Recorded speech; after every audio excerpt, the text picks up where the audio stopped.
নমস্কার, দূরদর্শন কেন্দ্র জলপাইগুড়ির কৃষি দর্শন অনুষ্ঠানে আপনাদের স্বাগত। শুরু করছি ক্ষেত খবর ও হাটে বাজারে। ক্ষেত খবর আজকের বিশেষ খবর হলো মাছের চারা উৎপাদন করে 15 থেকে 20 লক্ষ টাকা আয় করছেন এক ব্যক্তি। ম্যানুয়াল পোল্ট্রি ইনকিউবেটর আবিষ্কার করে সাড়া ফেলেছেন বাউলের এক কৃষক ভাই। কৃষিতে আধুনিক যন্ত্রের ব্যবহার। এবার আসছি বিস্তারিত খবরে। কুচবিহার জেলার 1 নম্বর তুফানগঞ্জ ব্লকের গগেরকুঠি গ্রামে এক মৎস্য চাষী 1982 সাল থেকে মাছ চাষের সাথে সাথে মাছের চারা উৎপাদন ও বিক্রি করে একদিকে যেমন মাছ চাষে প্রসার ঘটাচ্ছেন, অন্যদিকে আয়ের এক নতুন দিশা দেখাচ্ছেন। বছরে তিনি 15 থেকে 20 লক্ষ টাকার চারা উৎপাদন ও বিক্রি করে আয় করছেন। আমরা কথা বললাম সমীর বাবুর সাথে। আমরা প্রথমে 1982-তে কৃত্রিম প্রজনন শুরু করি এবং কৃত্রিম প্রজনন শুরু করার পরের থেকেই সেই পথ চলা শুরু হয়েছে আমাদের। আজ অবধি দিনের দিন এটা বৃদ্ধি পেয়েছে এবং বাড়িয়ে এই পজিশনে এখনকার যে আমাদের পজিশন সেই পজিশনে এসেছে। এবং আমাদের এখান থেকে এখন মেঘালয়, তারপরে আসাম, তারপরে মানে আমাদের ওয়েস্ট বেঙ্গলের কুচবিহার তো আছেই, এবারে জলপাইগুড়ি, দার্জিলিং জেলা, বিভিন্ন জায়গায় এখান থেকে ডিম পোনাটা নিয়ে যাচ্ছে। টার্নওভার আমার বছরে এখন 15-20 লক্ষ টাকার মতো হচ্ছে ডিম পোনা বিক্রি, এবং এখানে অনেক লোকই কাজ করে।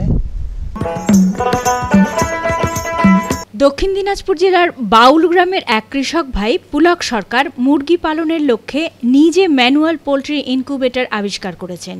এই সম্পর্কে আমাদের জানালেন দক্ষিণ দিনাজপুর জেলার কৃষি বিজ্ঞান কেন্দ্রের program coordinator in charge doctor Sukanta বিশ্বাস।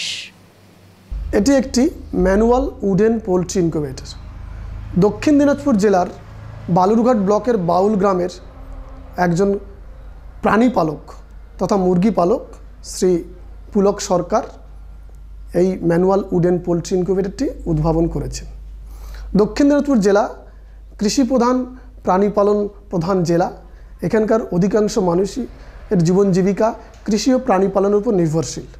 এই ভদ্রলোক শ্রী পুলক সরকার বিগত 10-15 বছর যাবৎ সে হাঁস মুরগির বাচ্চা জেলার বাইরের থেকে অর্থাৎ মালদা, শিলিগুড়ি, বহরমপুর এইসব জায়গার থেকে উন্নত প্রজাতির হাঁস ও মুরগির বাচ্চা এনে তাদের খাবার সহ গ্রামের বিভিন্ন প্রাণী পালকদের, হাঁস মুরগি পালক পালিকাদের কাছে বিক্রি করত। আমাদের বালুরঘাট পোলট্রি ফার্মের একটি অটোমেটিক বা স্বয়ংক্রিয় হাঁস মুরগি স্ফুটন যন্ত্র বা পোলট্রি ইনকিউবেটর মেশিন সে দেখতে পেল এবং এই মেশিনের সম্বন্ধে সে বিস্তারিত খোঁজ খবর নিয়ে দেখলো এই মেশিন একটির দাম 10 থেকে 15 লাখ টাকা।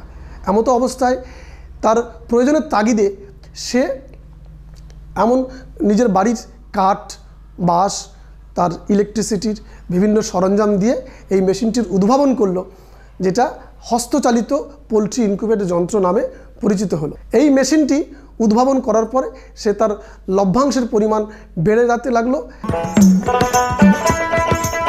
বর্তমানে কৃষিক্ষেত্রে বিভিন্ন প্রকার আধুনিক যন্ত্রপাতির ব্যবহার দেখা যায়।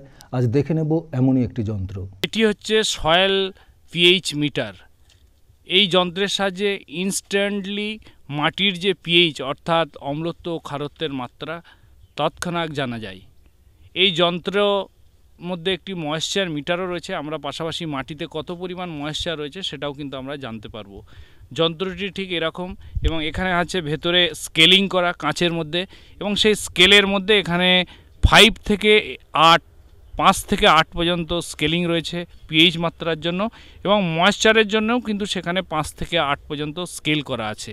এবং সেই মাটিতে যেখানে একটু ময়েশ্চার আছে সেই জায়গায় কিন্তু এই যন্ত্রটা আমরা সোজাসুজিভাবে 2 ইঞ্চ গভীরতা পর্যন্ত আমরা এটাকে পুঁতে দেবো এবং এরপরে আমরা কিন্তু এই স্কেল যেখানে আছে সেখানে আমরা রিডিং নেব এবং দেখা যাবে ঠিক আস্তে আস্তে কিন্তু পিএইচ মাটির এই অবস্থায় কতটা রয়েছে সেখানে গিয়ে কিন্তু স্কেলটা দাঁড়িয়ে যাচ্ছে এবং আমরা সেটা বুঝতে পারছি যে মাটির পিএইচ এখন হচ্ছে অতটা রয়েছে এবং ময়েশ্চার মিটারেও সঙ্গে সঙ্গে ছোটো কাঁটাটি সেখানে ময়েশ্চার কত সেই এখানে দাঁড়িয়ে যাচ্ছে। তাহলে এই যন্ত্রের সাহায্যে আমরা খুব সহজেই কিন্তু মাঠে বসিয়ে আমরা তাৎক্ষণিক মাঠে কত পিএইচ রয়েছে সেটা জানতে পারবো। কারণ বর্তমান পরিস্থিতিতে যে বিভিন্ন ধরনের রোগ হয়, নিমাটোডের আক্রমণ হয়, মাটিতে যদি পিএইচ বেশি থাকে অর্থাৎ অম্লত্ব বেশি থাকে তাহলে আক্রমণ বেশি হয়। সেই জন্য আমরা তৎক্ষণাৎ চুন এবং ডোলোমাইট সেইভাবে আমাদের প্রয়োগ করতে হবে। আবহাওয়ার খবর। উত্তরবঙ্গ কৃষি বিশ্ববিদ্যালয় থেকে প্রাপ্ত খবর অনুযায়ী উত্তরবঙ্গের বিভিন্ন জেলায় আগামী কয়েকদিনের আবহাওয়া কেমন থাকবে সে সম্পর্কে আপনাদের জানিয়ে দেওয়া হচ্ছে।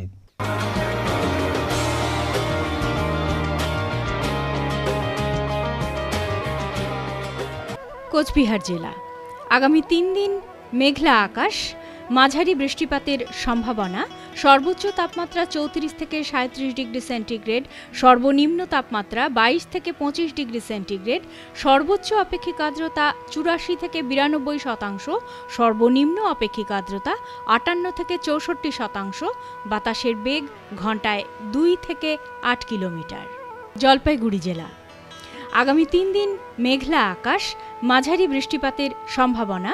সর্বোচ্চ তাপমাত্রা 33 থেকে 37 ডিগ্রি সেন্টিগ্রেড, সর্বনিম্ন তাপমাত্রা 22 থেকে 26 ডিগ্রি সেন্টিগ্রেড, সর্বোচ্চ আপেক্ষিক আর্দ্রতা 77 থেকে 93%, সর্বনিম্ন আপেক্ষিক আর্দ্রতা 54 থেকে 69%, বাতাসের বেগ 2 থেকে 6 কিলোমিটার। উত্তর দিনাজপুর জেলা আগামী 3 দিন মেঘলা আকাশ, মাঝারি বৃষ্টিপাতের সম্ভাবনা। সর্বোচ্চ তাপমাত্রা 33 থেকে 35 ডিগ্রি সেন্টিগ্রেড, সর্বনিম্ন তাপমাত্রা 24 থেকে 28 ডিগ্রি সেন্টিগ্রেড, সর্বোচ্চ আপেক্ষিক আর্দ্রতা 81 থেকে 91%, সর্বনিম্ন আপেক্ষিক আর্দ্রতা 53 থেকে 63%, বাতাসের বেগ ঘন্টায় 4 থেকে 15 কিলোমিটার। এবার হাটে বাজারে। উত্তরবঙ্গের বিভিন্ন অঞ্চলের নিয়ন্ত্রিত বাজারের কৃষিজ পণ্যের পাইকারি বাজার দর সম্পর্কে আপনাদের জানিয়ে দিচ্ছি।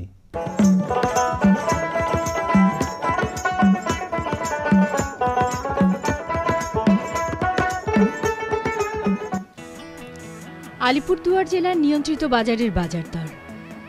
বেগুন 1800 টাকা থেকে 2000 টাকা প্রতি কুইন্টাল, কাঁচা লঙ্কা 2000 টাকা থেকে 2200 টাকা প্রতি কুইন্টাল, পেঁয়াজ 3000 টাকা থেকে 3200 টাকা প্রতি কুইন্টাল, আলু 620 টাকা থেকে 680 টাকা প্রতি কুইন্টাল, চাল 2150 টাকা থেকে 2250 টাকা প্রতি কুইন্টাল, টমেটো 3500 টাকা থেকে 3900 টাকা প্রতি কুইন্টাল। দিনহাটা নিয়ন্ত্রিত বাজারের বাজার দর। বেগুন 1400 টাকা থেকে 1500 টাকা প্রতি কুইন্টাল, কাঁচা লঙ্কা 3700 টাকা থেকে 3800 টাকা প্রতি কুইন্টাল, পাট 3850 টাকা থেকে 3950 টাকা প্রতি কুইন্টাল। ক্ষেত খবর হাটে বাজারে এখানে শেষ করছি।